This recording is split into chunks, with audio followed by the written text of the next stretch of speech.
We live in a connected world, where connectivity has become an integral part of our lives. It's something many of us take for granted, but I want to find out more. What's the technology that drives modern communications? What does it mean for people in different countries? And what can we expect in the future? I'm Adrian Simpson, and I'm on a journey around the globe to discover more about our connected world.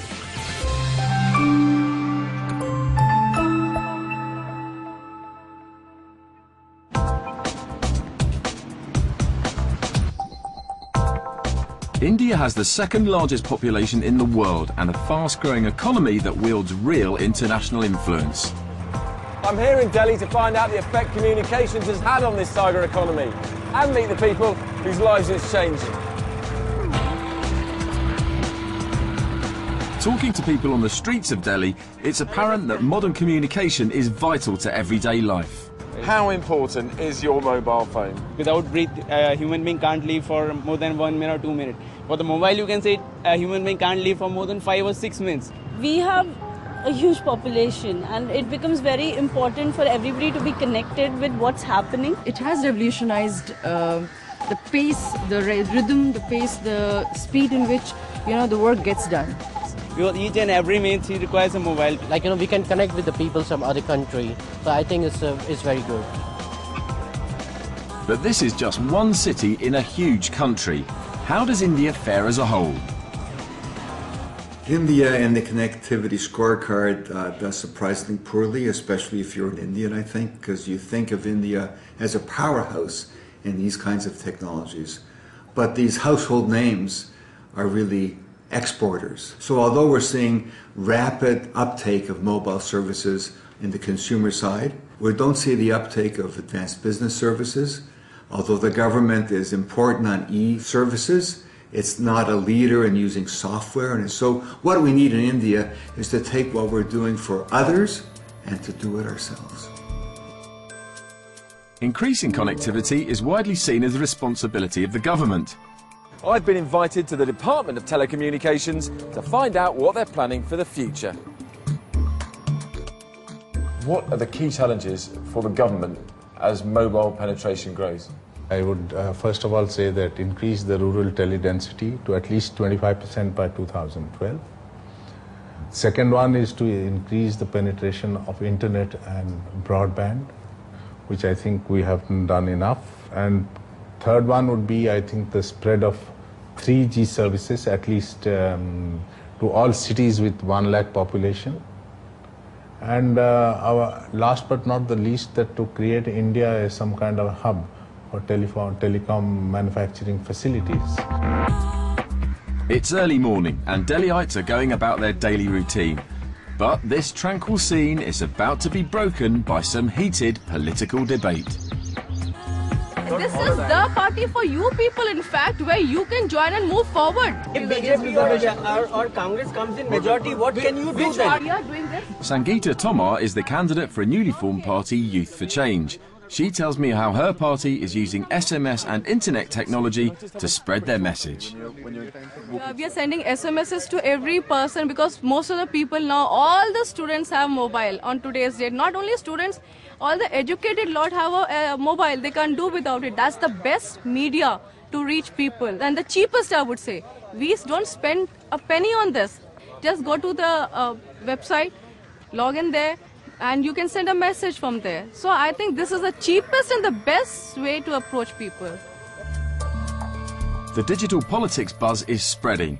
Operator Idea Cellular has started a website where users can text their personal manifestos. It might not be a vote that counts, but it's a radical new way in which politics has become personal. Journalist Arathi Jairath believes ICT should be at the heart of election manifestos. Both the Congress and the BJP, the two main national parties, both of them have made an election promise to have broadband connectivity all over India, including rural areas, in the next 5 years. The mobile phone is probably the greatest invention for Indians because, Indians are very social people. So, I mean, it's a great way to stay connected. And I think Indians really appreciate that. You've got your mobile phone there. Yeah. Is it a very important part of your life? Yeah, because it keeps me connected with everybody. So it's a very important part of me. It has got so much importance that nobody can survive without those services.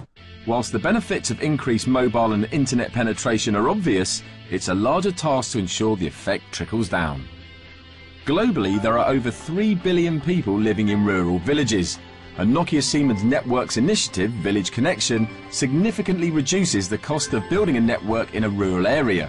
A member of the community can manage village access points and interconnect with operators, whilst helping villagers understand how and why to connect. With technology moving so fast, how do we make sure that no one is left behind? In Delhi, there's an initiative that's ensuring connectivity becomes an integral part of life for future generations. It's Saturday afternoon and I've come to a school to check out a class that's run with the help of Nokia Siemens Networks. School? On a Saturday? Anupam Sharan is volunteering his Saturday afternoons to teach teenage kids all about computers and the internet. Nokia Siemens Networks has provided the computer as well. What does CPU stands for? First generation computers were discovered in 1940. We from the organization, we the employees are coming here and teaching them, imparting what is the importance of communications and technology in day-to-day life, and how they can make a career out of this technology. For these young Indians, IT classes provide a real opportunity to get started in an industry that's very important to the Indian economy.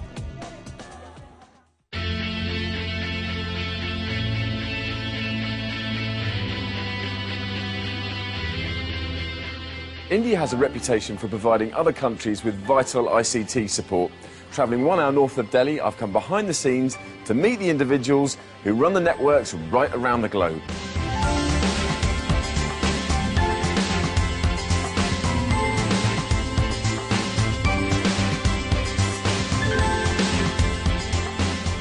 The telecom sector is in transition. Service providers are seeking ways of running their business more effectively, and Nokia Siemens Networks has developed a unique global service delivery concept here at their solution centre in Noida. I met up with John Heltowski. Could you tell me more about the Nokia Siemens Networks Operations Centre here in Delhi? From this facility and from all of the other facilities, we can run any network anywhere in the world. What were the challenges with setting this place up? The challenge was time more than anything else. We had run out of space in Chennai. We moved the Bharti operation basically from Chennai up to here. We had about 3 weeks to do it. Can you think of any particular triumphs of the setup here in India? Okay, the most recent triumph that we've had is Vodafone Australia. Over the past 3 or 4 months, we've taken their entire network management functionality and moved it from Australia here to India. Why India? The level of the quality of the people that we can have access to here in India is higher than anywhere else that I've ever been in the world. We have a motto here, okay? The impossible we do immediately, miracles take a little longer.